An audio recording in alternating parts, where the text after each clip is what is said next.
Bom dia. Hoje eu quero tratar com vocês sobre a psicologia analítica e mais especificamente o pai da psicologia analítica, Carl Gustav Jung. E gostaria de tratar acerca, principalmente, não tanto da psicanálise, a qual Jung foi filiado juntamente com Freud em seu nascedouro no início do século XX, mas eu queria tratar das incursões do ocultismo que Carl Gustav Jung fez. É muito importante salientar que Jung é um médico renomado, um psiquiatra renomado, toda a história da ciência, mas que por um momento da sua vida ele colocou em dúvida o próprio poder da ciência. Se vocês tiverem curiosidade, Jung nasceu no ano de 1875. É a terceira pessoa que eu trago nos nossos vídeos, tratando justamente dessa data. A primeira, Aleister Crowley, que também nasceu em 1875. A segunda, Eliphas Levi, que nasceu em 1810, mas que veio a falecer em 1875. E agora Carl Gustav Jung, que nasceu em 1875 e veio a falecer no ano de 1961. E por que eu estou tão aficionado nessa data, digamos assim? Na verdade, todas essas pessoas têm sua vida, sua história entrelaçadas pelo ocultismo, pela busca de conhecimentos místicos que superam ou fogem da racionalidade científica.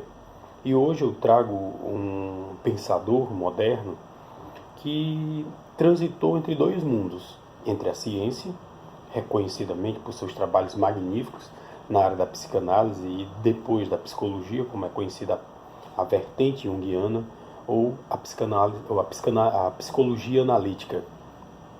Mas o mais incrível deste pensador é que ele não se furtou a reconhecer os poderes místicos. E mais ainda há de salientar que nessa busca ele também fez uma grande viagem pelo mundo. É incrível como a história dos três místicos ela se parece. Jung, ele já era psicanalista, tinha uma afinidade enorme com Sigmund Freud, criador da psicanálise, e tinha publicações na área muito reconhecidas. Mas Jung propôs diretamente a Freud que a psicanálise ela não poderia se pautar somente em métodos científicos. E para Jung era impossível decretar que as pulsões sexuais determinassem todas as causas de enfermidades psicológicas em um ser humano.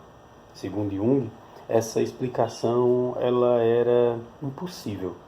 E quando ele tentou tratar dessa forma com Freud, Freud resistiu por algumas vezes, pois não queria acreditar, e devemos lembrar que Sigmund Freud era um judeu agnóstico, e para ele queria o reconhecimento da academia, ele queria o reconhecimento dentro das universidades, ele queria tornar a ciência e a psicanálise uma vertente de saber reconhecida e chancelada pela universidade.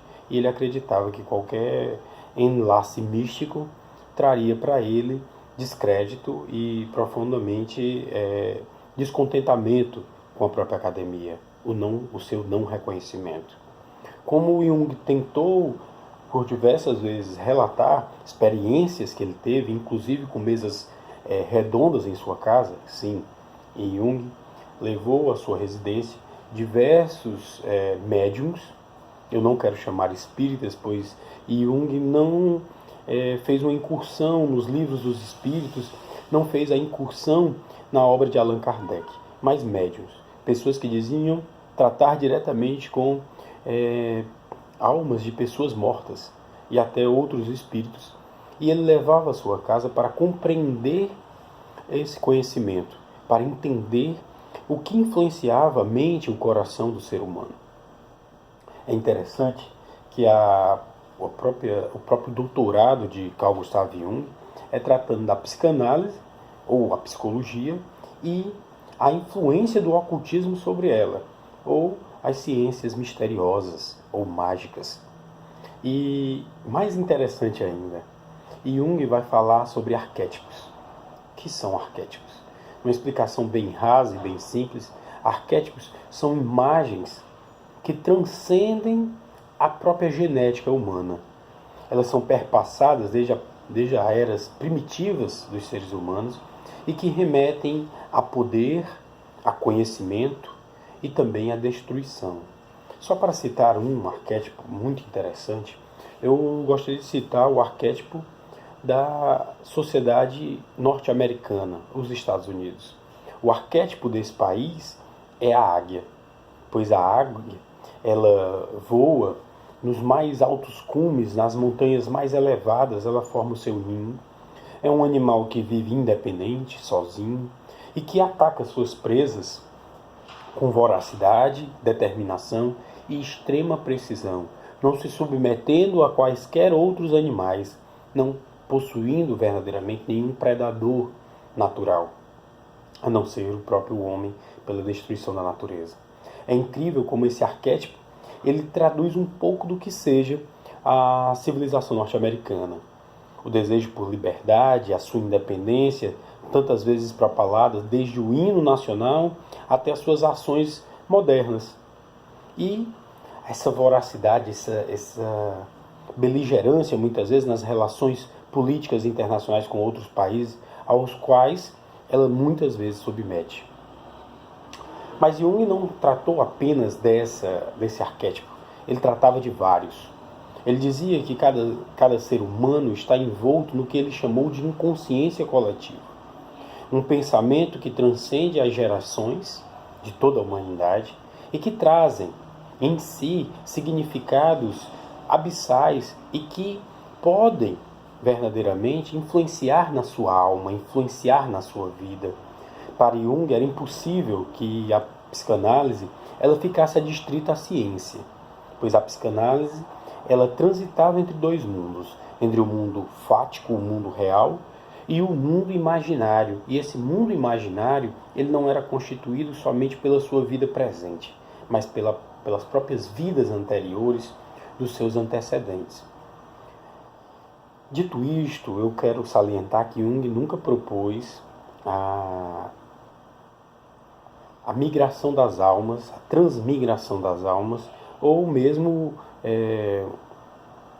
chancelou a ideia de vidas passadas, mas ele lançou as bases para essa pesquisa. Por que eu digo isso? Porque Jung, nas suas viagens místicas ao redor do mundo, ele foi pesquisar sobre o budismo, ele foi pesquisar sobre o hinduísmo, ele foi pesquisar sobre as origens da sua civilização moderna que estavam arraigadas ao Egito Antigo. Parece incrível, mas é a mesma descrição do que aconteceu com Aleister Crowley, é a mesma descrição do que aconteceu com Eliphas Levi. Pessoas que, por um momento da sua vida, chegaram ao entendimento que a própria racionalidade humana não era suficiente para explicar tudo aquilo que eles viviam. Segundo Jung, ele teve experiências místicas desde a sua infância. Na sua casa, por exemplo, quando ele escrevia um dos seus livros, ele se trancou num quarto durante dias e escreveu sem parar. Segundo dizem relatos, ele teria psicografado o livro. E mais incrível ainda, enquanto isso acontecia, dentro da sua residência, fenômenos estranhos, sons, móveis se moviam sozinhos e causavam verdadeiro pavor à sua família. Então, essa ligação com o mundo místico de Jung, esse entendimento de que imagens ancestrais influenciam na vida presente e a vida presente, os pensamentos presentes estão diretamente entrelaçados com pensamentos antigos, faz com que Jung proponha em uma de suas obras que a humanidade, a vida humana, ela é devedora e não conseguirá jamais libertar-se disso, das vidas de outros seres humanos. Outros seres humanos que estavam desde a origem. Para Jung, também, assim como era para os outros místicos que eu já relatei, não poderia existir a figura de Deus, um Deus judaico-cristão. o Deus, como uma entidade mística, entidade cósmica, ele estaria literalmente sediado dentro do próprio ser humano. E essa busca interior por Deus, do ser humano, muitas vezes se revestia no exterior, através de arquétipos que eram retirados do próprio imaginário humano e que eram divididos com todo o restante da humanidade. É interessante porque quando eu falei de transmigração de almas, a gente que lê um pouco vai remeter aos escritos de Platão. Como eu já falei no vídeo anterior, Platão era um místico e era um esotérico. Também era um político, um pensador e um filósofo. E Platão grego, eu quero salientar, ele acreditava que as almas faziam viagens e que cada ser humano possuía sua alma, e essa alma, ela por vezes estava no mundo das ideias e depois no mundo real. E do mundo das ideias elas traziam ideias comuns, partilhadas por todos. E quando essas almas eram encarnadas em um corpo, esse corpo passava a ter lembranças, reminiscências da vida que tinha vivido a sua alma anteriormente. É incrível porque os escritos de Jung vão entabular novamente essa ideia e vão tentar esclarecer que o homem e a sua sanidade mental está associada intimamente a uma vida passada. Mesmo que esse homem não tenha vivido um antecedente, ele não seja um reencarnado, como algumas teorias mediúnicas vão falar, Jung vai falar que sim, as almas após a vida corpórea, elas continuam a existir e continuam a existir no mundo fático, no mundo real. É por isso que as almas podem em alguns momentos serem enxergadas, vistas, e em outros momentos elas podem influenciar na vida pessoal de seus entes queridos. Assim dizia o próprio Jung, pois ele falava que o seu avô, que foi um pastor luterano, em várias de suas pregações, ele teve como anteparo, como ajudadora, sua mulher falecida, que expulsava os espíritos ruins e também submetia os espíritos bons das pessoas já falecidas a ouvir a sua preleção, a sua pregação. Essa ligação entre mundo real e mundo místico nos transmite hoje a ideia de que, primeiro, a razão humana não é suficiente para explicar tudo. Basta dizer que, para Carl Gustav Jung, as imagens que nós vemos nos céus, que hoje são atribuídas aos OVNIs, ou seres extraterrestres, nada mais eram do que a manifestação do nosso próprio pensamento. E aí, nós voltamos ao vídeo anterior, em que eu explico que para Eliphas Levi, a movimentação da serpente Kundalini, tal qual é descrita no brahmanismo indiano, e que para Crowley só poderia ser movimentada a partir do sexo, o sexo na sua maior profundidade, na sua maior intenção de ascese mística, ela vai movimentar a glândula pineal. A glândula pineal seria um órgão humano presente no cérebro e que seria capaz de projetar, segundo Jung, não somente o que vivemos, mas o que imaginamos. Então, a representação do que nós chamamos hoje de OVNIs, para Jung, nada mais seria do que a reunião das energias trazidas pelo inconsciente coletivo, pelo esse imaginário comum dos seres humanos, de vidas anteriores, de pensamentos anteriores, de outros seres humanos. Outra coisa que eu quero salientar e deixar claro para vocês é que dentro da ciência há vários pontos obscuros, há vários limites que o homem não consegue chegar. E para estes que se miscuem na vida oculta, na vida mística, na vida mágica, na mágica profunda, não na mágica que nós vemos, a mágica circense, estes acreditam poder responder às aflições humanas a partir de feitiços, de manipulações da realidade, a partir do próprio poder intencional do ser humano. E eu quero dizer não que isso seja impossível, muito ao contrário, isso deve ser muito provável, até porque, como eu já relatei em outros momentos, eu acredito muito na Bíblia e a Bíblia fala de algumas asceses místicas que aconteciam, mas ela sempre tornou isso um proibido, um tabu, para aqueles que seguem a Cristo, para aqueles que acreditam em Deus. Por quê? Porque a história dessas pessoas é eivada de momentos tristes, de momentos de muita aflição.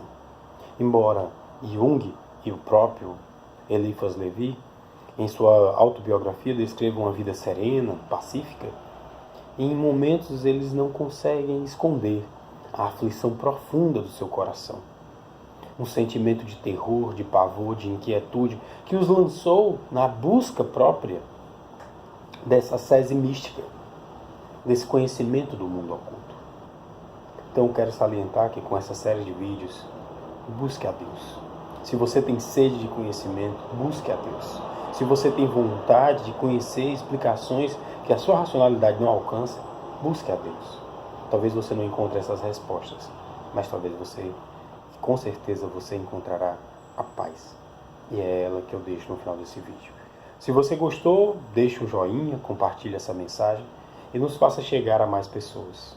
Muito obrigado, bom dia.